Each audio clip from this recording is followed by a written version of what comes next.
Quite human, actually, just extraordinarily gifted. We've only begun this episode and I'm already removing a sin. The sass on Pegasus almost reaches Seto Kaiba levels, and that's saying something. You'll need these for your duel with Yugi. Why does Kaiba need star chips to duel Pegasus when he's not even part of the Duelist Kingdom tournament? That's the only reason those objects exist. Why are you doing this? My reasons are none of your concern. You took over my company, kidnapped my brother, sealed his soul away in a Duel Monsters card, and you're forcing me to fight Yugi. I'm pretty sure your reasons are every bit my concern here. I'll take great pleasure in separating your soul from your body in my own way. Absolute freaking badass. Even with the 4-kid censor, they still made Seto Kaiba threaten to commit murder and made it sound like the greatest line ever. Let's start over, shall we?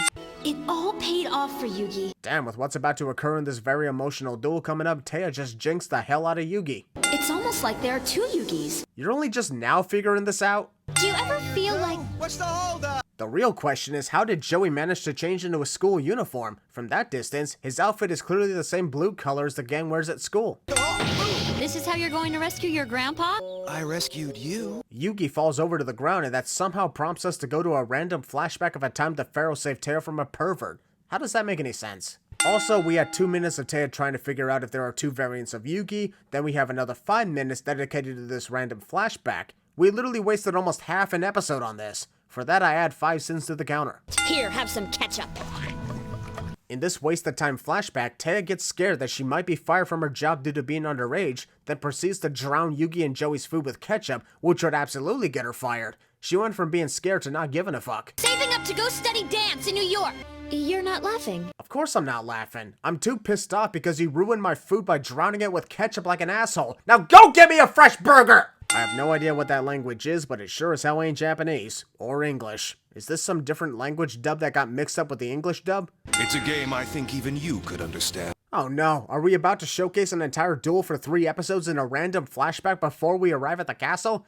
Thank God that isn't the case, but this flashback is still going on. Mind Crush! The fact that the Pharaoh enjoyed taunting the bully with his draw a single card game before sending him to the Shadow Realm really makes me think that he could very well have been an evil Pharaoh. Nah, I'm sure that'll never come up again, but I'll still remove his sin for the Pharaoh being an evil badass in this flashback. The winds of change are blowing, Yugi-moto. Overdramatic irony. Wanna duel, smart mouth? I'll take you. Considering the last time you dueled Kaiba, you had literally no idea what you were doing and played guards for the sake of it. Spare us all, Joey. But how he did it is a mystery. No offense, but we've already gone through flashbacks for the first half of this episode. If we're getting the Yugi vs Kaiba rematch, just do it already. Why do we have to suffer through 2 more minutes of flashbacks? Please tell me this doesn't become overkill in later episodes, because I just might have a card in my deck to execute the punishment. He gave me a reason to put my heart in the cards. Man, the emotions hit you even despite Kaiba being his usual cruel self. Believing in the heart of the cards is the last thing Seto Kaiba would ever do, so to see him actually do it for his brother really hits. Yugi suddenly seems different. I'm shocked that shoes and added height didn't clue you in until just now. So the rematch takes place on the roof of the castle like it's some homage to Clerks. My question is how they managed to get up there without actually entering the castle, especially since you can clearly see Kaiba turn to the direction of the front door. Winner will be the only one who earns the right to enter the main castle. I do wonder, does this technically mean if the Pharaoh wins this duel, he can skip the rest of the tournament and go straight to Pegasus? I would have accepted the duel immediately, to be honest. What was the point of throwing the star chips on the floor? It just means now you're gonna have to pick them up when the match is over. That is, unless the realistic holograms don't accidentally knock them off the roof. We'll use my dual disc system. I'm pretty sure the Pharaoh figured that part out for himself, considering he was already wearing the dual disc gauntlet on his arm when the star chips were being decided. For the duel of the century, I need a ringside seat. So watch as I put myself in a nosebleed seat far away from the action instead of searching for a ringside seat. Tickets were unfortunately way too expensive. In America. Are you ready to duel, Kaiba? There's literally 4 minutes remaining on this episode and we haven't even started the duel yet. To be honest, it should have started 10 minutes ago had it not been for those annoying flashbacks. One question, why weren't these cards showing up when Kaiba dueled Joey last night? Everyone is surprised at the sight of the giant card holograms even though these duel discs were used in full force already. Man, this has to be an awkward duel because the giant cards are literally blocking the view. Both the Pharaoh and Kaiba can only see through the small cracks in between the cards. Poor placement on Kaiba's life point counter since it looks more like it's the Pharaoh's life points that got deducted. couldn't have lifted it a little higher to be on level with Kaiba? Boys to distract him from my real plan. Does this real plan involve figuring out why her code is sticking up in the air the way it is right now without any wind resistance? Right. What's with Kaiba anyway? Taya says this line while looking in the Pharaoh's direction. Would make more sense if she was looking at Kaiba when questioning what's with him. Last time we dueled, he spent half the match messing with me. Yugi somehow hasn't figured out that Kaiba is most likely trying to win the duel quickly because he wants to rescue his brother, whom Yugi knows is in prison thanks to Pegasus. I arm my genie with the D-spell. The D-Spell card apparently requires a monster to activate its effect, yet in the literal next duel we see in the season, that's proven to be a pointless move. Kaiba could simply activate D-Spell on its own without the need of equipping it with his genie. D-spell has destroyed your swords of revealing light. Oh, so Kaiba activated the effect to destroy a random magic card in the Pharaoh's hand. But that also doesn't make much sense because there's no way Kaiba would know what's on the Pharaoh side of the field. I call upon the Dark Magician! These duel discs are so confusing because monsters are summoned to the field and then have to be re-summoned to the field every turn. Thank God these useless contraptions never last after this arc. 3 blue-eyes white dragons. That's got to be nearly impossible for Yugi to beat. Since literally the whole place knows about Yugi's victory over Kaiba in the first episode, how does Bakura not know that Exodia was used to annihilate all 3 of the Blue Eyes White Dragons? Honestly, where did the Dark Magician go? I can't see him or the Mystic Genie, and neither player recalled their duel discs back to their hands, so what gives? It's a good thing the animators decided to fix this mistake later on. The Crush virus works as a trap card even in this duel, and instead is presented as a magic card, which doesn't make sense.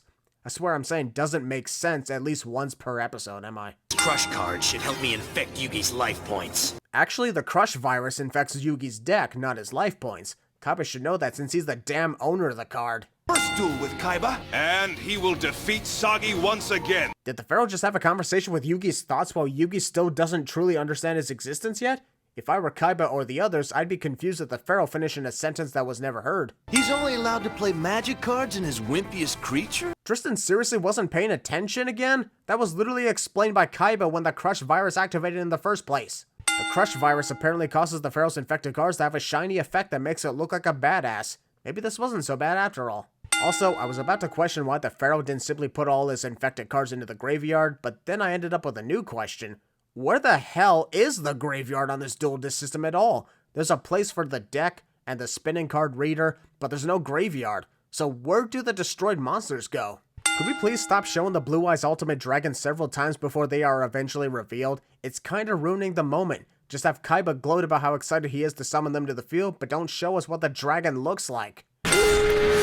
Your puppy has been put down. Pun Chaos Trap card will now activate its effect. In case anyone forgot, when this card is played, I can add 5 sins to the counter for every terrible pun. No one's ever beaten you in a duel, and no one ever will. Well, technically Pegasus defeated him when the time limit expired, which I'm sure you know as Yugi more than likely told you. But also, Taya is literally jinxing the hell out of Yugi. In the previous episode, everything works out for Yugi, and now in this episode, declaring that Yugi has never lost and no one will ever defeat him. This episode is really spoiling the result of this match. I'm invoking the mystical elf. The mystical elf is both a monster card and a trap card? When the hell was that ever supposed to be a thing here? And why is the trap card version never used again after this episode? If there's one thing I've learned in my matches with you. Matches? Plural? The way the first episode was introduced, both Yugi and Kaiba made it clear it was their first duel against each other. Here Kaiba reveals they have previously faced off, and if that is the case, why didn't this series start there? And I'm sure everyone knows exactly what there is. I don't fear your blue eyes. I've defeated him before. First of all, the Blue Eyes is a female, but obviously the Pharaoh doesn't know that yet. But more importantly, do you really expect to defeat the White Dragon with a giant stone soldier in defense mode? I create the Blue Eyes Ultimate Dragon. Even despite the many times we've seen silhouettes, it's still a bone-chilling moment when the Blue Eyes Ultimate Dragon finally arrives to the duel. I'm gonna take off 5 sins for this.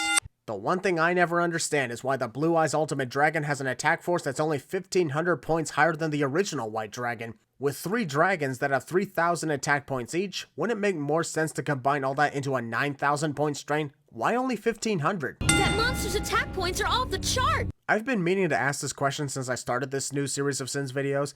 Can everyone see the points meter that appears on the screen for us viewers? Does the 4th wall not exist? Or, as I've asked before, is Taya the female Deadpool who knows she's in an anime show about children's card games? Karibo! in attack mode! The Pharaoh plays Karibo in attack mode, which should mean that even with the added multiply card, a single blast should be enough to at least wipe out his life points, and for some reason, it doesn't. You can't take my remaining life points until you wipe out all the Karibo. Well, that doesn't make any sense at all, and if it does make sense, I wonder why this strategy is never used again in much more dire situations that call for it in later seasons. What's a living arrow card? You don't know? I would think you had the most powerful cards in your possession, not to mention your infinite amount of knowledge on duel monsters based on your obsession of being the #1 ranked duelist, but somehow Kaiba still doesn't know what the Living Arrow card is. If the Living Arrow allows the Pharaoh to immediately fuse his Mammoth Graveyard with the Blue Eyes Ultimate Dragon, is the polymerization card even needed? There must be something I can do to save my ultimate dragon! Bet you wish you believed in the heart of the cards now, since that somehow allows anyone who uses it to draw the one card they need to counter everything. I can't think of a card that could stop this, but knowing the series, any random card will be made up on the spot and someone will just so happen to possess it here and never again. Means that each turn that goes by, he drains 1,200. Like the multiplying Karibo strategy, I too question why this strategy is completely forgotten of in situations more dire than this one. Can't lose. Attack now! I've got to keep trying. Go, ultimate dragon! Man, you can really feel the desperation in Kaiba here, and for the first time, see actual fear on his face. In the first duel, the Pharaoh exposed Kaiba's weakness to success, and in this duel, Kaiba's fears have been exposed, bringing him into near submission. This is definitely one of the most emotional duels in the series. Now back to something I noted in the past. Kaiba explained that these holograms are realistic to the point where you can smell the odor of the monsters. So why isn't anyone mentioning how they can smell rotting flesh here, one of the most disgusting smells in the world? You promised him Seto Kaiba! From this point forward, Seto Kaiba has given up on life and is prepared to commit suicide. It may not look like that the way 4Kids censored it, but you can never properly censor someone's intention to end their life and cover it up as something else. The only reason I'm saying this is because I wish this caused Seto to see a better light in the later seasons, but unfortunately, he goes back to being the same asshole he was before. Good thing the series decided not to do this again, because the Celtic Guardian should have destroyed the entire Ultimate Dragon, not a single head. At least the Gate Guardian had a reason to need all 3 sections destroyed. They were 3 different elements, thus 3 different levels. This is just a single dragon with 3 heads. Each of its 3 heads has its own attack power. If that's the case, why isn't the combined attack points not 9,000? Bakura says each head has its own attack power, so that must mean each one has 3,000 points. Can one thing please make sense here just for once? And Kaiba lost the 500 points difference. Now you're saying each head has an attack strength of 900 points? That should mean the Ultimate Dragon must be at 2,700 combined points.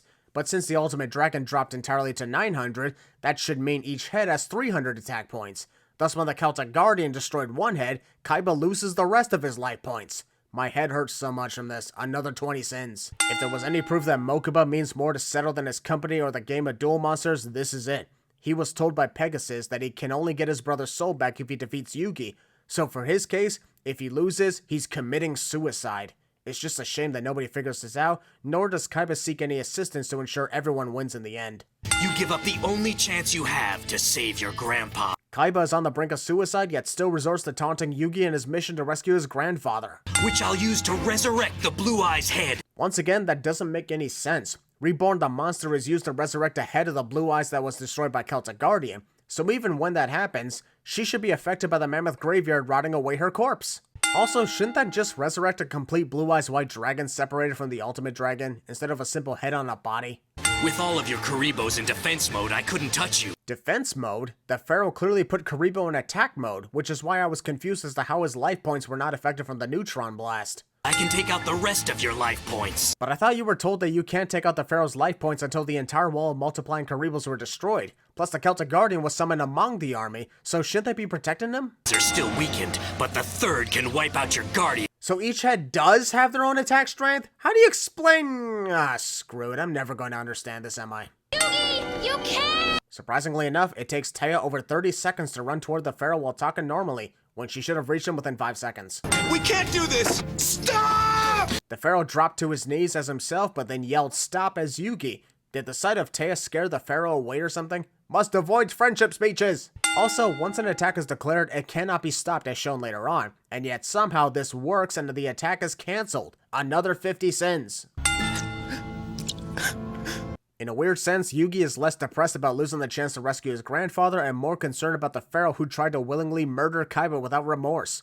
Over in the Locked Soul card, Solomon must be thinking, am I a joke to you? The duel is finished, yet Yugi's duel disc is still spinning on the ground. Yugi! It's okay, man. See what I mean about Taya running earlier? She must have been running in real-life slow motion if that is the case. Yugi may have lost one lousy Duel Monsters game. What was that you were saying about Yugi never losing again? I have all that I need. Except for your second duel disc, since you never even moved from your side of the field nor took back your property at any point when Taya was ranting in your direction. You just gonna leave that thing behind? Well, that was a fun way to spend the morning. It's literally the late afternoon as the sun is setting. This morning started off with you and your thugs capturing Joey and forcing him to duel Bones in the graveyard.